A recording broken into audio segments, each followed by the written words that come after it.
Nascerà un'area funzionale per le attività socio-ricreative e sportive, l'annuncio fatto dagli assessori al comune di Agrigento, Bullo e Piparo. Playground modulari, inclusivi e riconoscibili con l'integrazione di diverse aree funzionali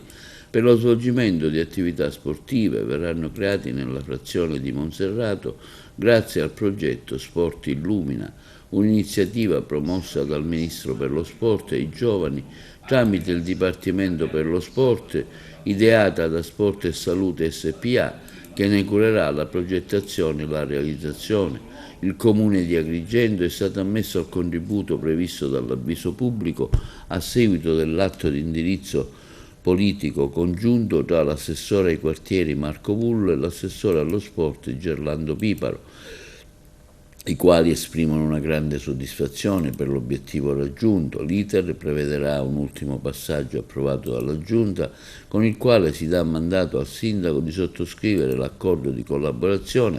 per la realizzazione e la gestione del playground presso l'area individuata, che è quella di Viale Monserrato, adiacente alla scuola Quasimodo Plesso Fava.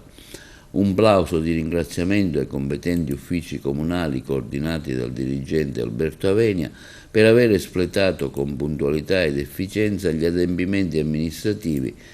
previsti nell'avviso, affermano gli assessori Pullo e Piparo, che ci hanno permesso di partecipare ed aggiudicarci il finanziamento. Questo risultato è la plastica situazione che certifica quanto sia importante che l'organo politico e l'apparato burocratico lavorano insieme in sinergia. A giovarsene saranno la nostra comunità, in questo caso quella di Monserrato, ma non solo, evidenziano gli assessori comunali Pullo e Piparo. Potrà godere di una struttura che offrirà spazi di sano divertimento, svago, aggregazione sociale nel segno della cultura sportiva. Non possiamo che sottolineare la bontà e l'efficacia di questo progetto, concludono i due assessori di Palazzo dei Giganti Pullo e Piparo, in cui si intrecciano i valori della promozione umana con quelli della valorizzazione ambientale.